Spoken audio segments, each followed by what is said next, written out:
kalau dilihat kan memang sekarang statusnya sudah nurun nih, sudah ke orange bahkan Ya, kuning. Cuman pemirsa Selebes TV juga ada yang bertanya, ini kan sekarang musim pilkada, Pilwali Makassar nanti ya, Desember sudah mendatang.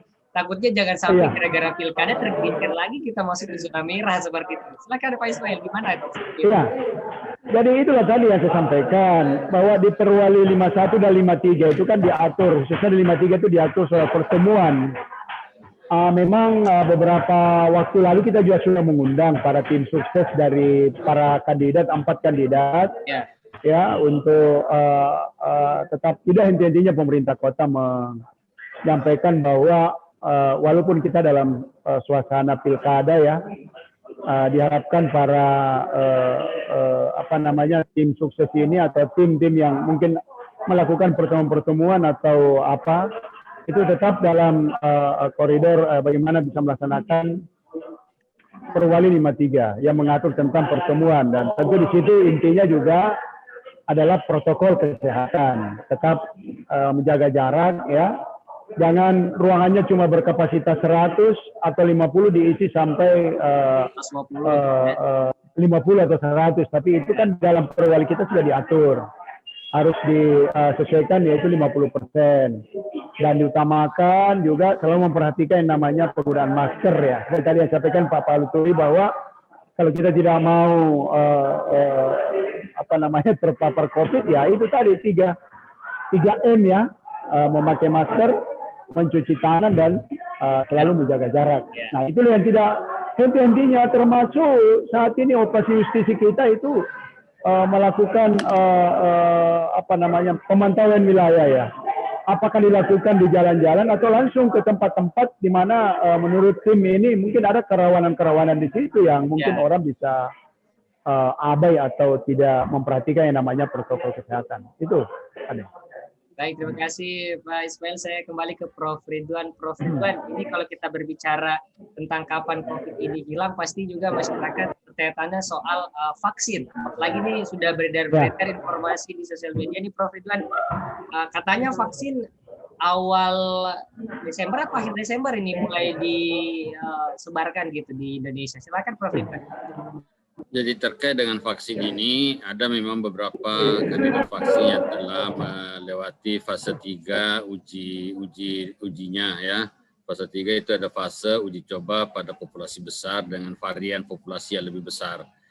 Dan 2-3 vaksin itu sudah melewati itu, dan tentu dengan uji coba itu yang sangat ketat, maka vaksin itu tentu akan masuk pasar ya, dan kelihatannya Indonesia sudah memasang beberapa stok ya untuk itu, dengan alokasi terutama kepada frontline layanan, kemudian kepada kelompok-kelompok rentan.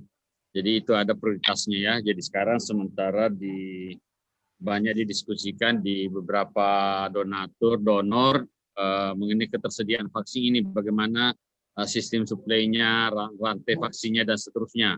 Jadi sudah sampai pada perhitungan per wilayah, kebutuhan masing-masing, kebutuhan dan pada kelompok-kelompok mana. Jadi itu diprioritaskan pada kelompok nakes, kemudian kelompok rentan yang ada komorbid, kemudian kelompok lansia, begitu deh.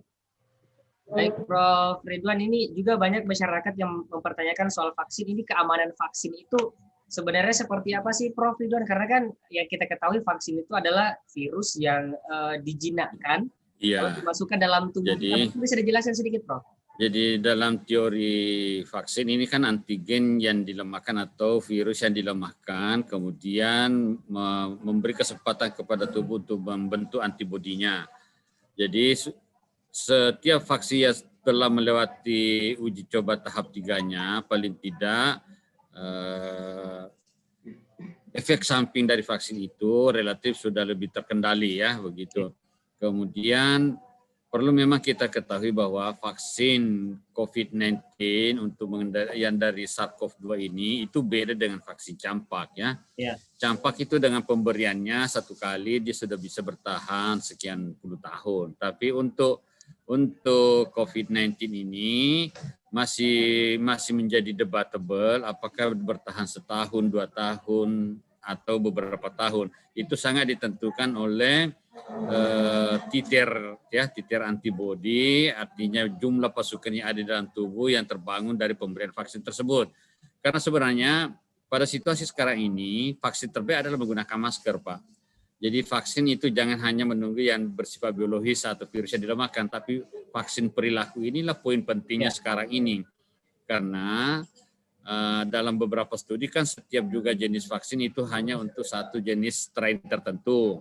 Sementara kita ketahui bahwa COVID-19 ini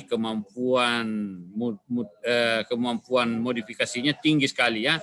Kemampuan berubahnya itu sangat tinggi. Virus ini bahkan beberapa studi menunjukkan dalam 1 tahun dia bisa bermutasi beberapa kali sehingga di petahnya itu bahkan konstruksi virus ini dari rantainya itu sudah beda dengan yang ada di Wuhan, dengan yang ada di Indonesia. Jadi ini yang menjadi catatan bagi kita semua. Belum lagi konsep pendekatan pola COVID-19 ini kan misalnya reinfeksinya juga masih cukup besar ya. Jadi sangat ditentukan oleh imunitas seseorang, kemudian paparan COVID-nya sendiri dan perilakunya sendiri. Saya kira begitu deh. Baik, terima kasih Prof. Ridwan. Saya kembali ke Prof. Sukri Paluturi. Prof. Sukri, ini kalau berbicara tentang vaksin, pasti juga orang berbicara soal kualitas vaksin itu sendiri. Karena masing-masing tubuh kan ini beda ini penerimaan antibodinya nih ngelawan virus ini kan pasti beda-beda, umur sekian punya daya tahan tubuh sekian, umur lansia seperti ini. Nah, kalau untuk soal kualitas vaksin sendiri, pendapat dari Prof. Sukri seperti apa? Jadi begini Mas Ade, berkaitan dengan vaksin ya, memang banyak negara termasuk Indonesia yang hari ini melakukan uji coba ya, berkaitan dengan bagaimana meningkatkan imun, bagaimana mencegah penularan, paling tidak adalah menjadi alat atau sarana yang bisa digunakan untuk pencegahan penanggulangan daripada COVID-19 ini, terutama untuk memberikan kesembuhan kepada pasien ataupun orang yang terkonfirmasi.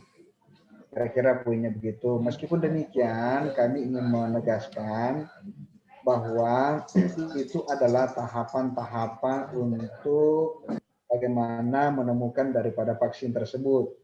Belum ada dokumen resmi, statement resmi dari WHO berkaitan dengan vaksin tersebut ya. Sehingga kesimpulan yang bisa kita dapatkan adalah bahwa vaksin yang sedang beredar yang ada hari ini itu adalah vaksin yang sifatnya masih uji coba ya. Belum didapatkan satu kesimpulan final daripada para tim peneliti dari lembaga berkaitan dengan tingkat kesembuhan itu. Bahwa kalaupun misalnya ada yang memperoleh banyak kesembuhan daripada COVID-19 ini, itu tidak semata juga karena vaksin. Ya, karena memang sebelum ada vaksin juga, tidak semua juga meninggal kan begitu.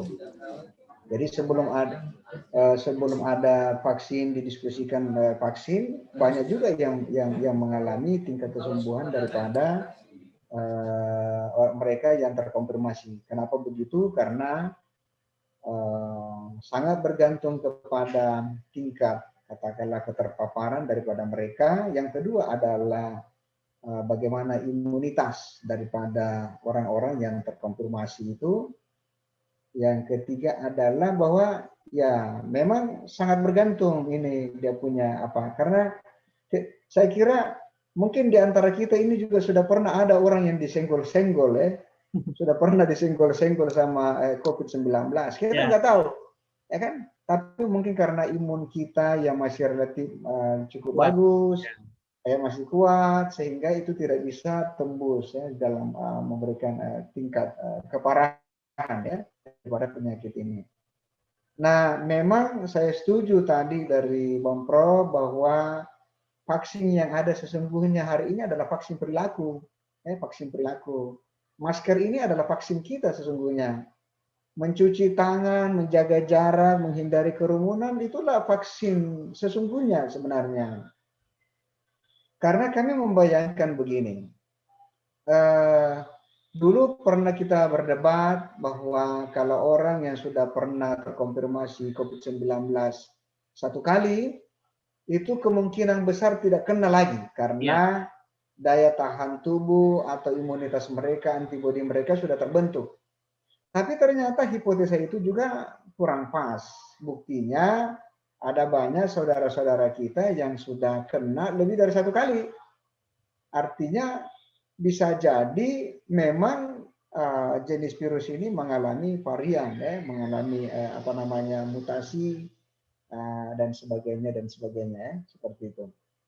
Nah, kira-kira begitu Mas Edi pandangan saya tentang vaksin. Jadi sampai hari ini belum ada pernyataan resmi daripada WHO bahwa inilah vaksin yang sesungguhnya yang bisa kita gunakan dalam hal bagaimana memberikan kesembuhan terhadap pasien ataupun orang-orang yang terkonfirmasi COVID-19.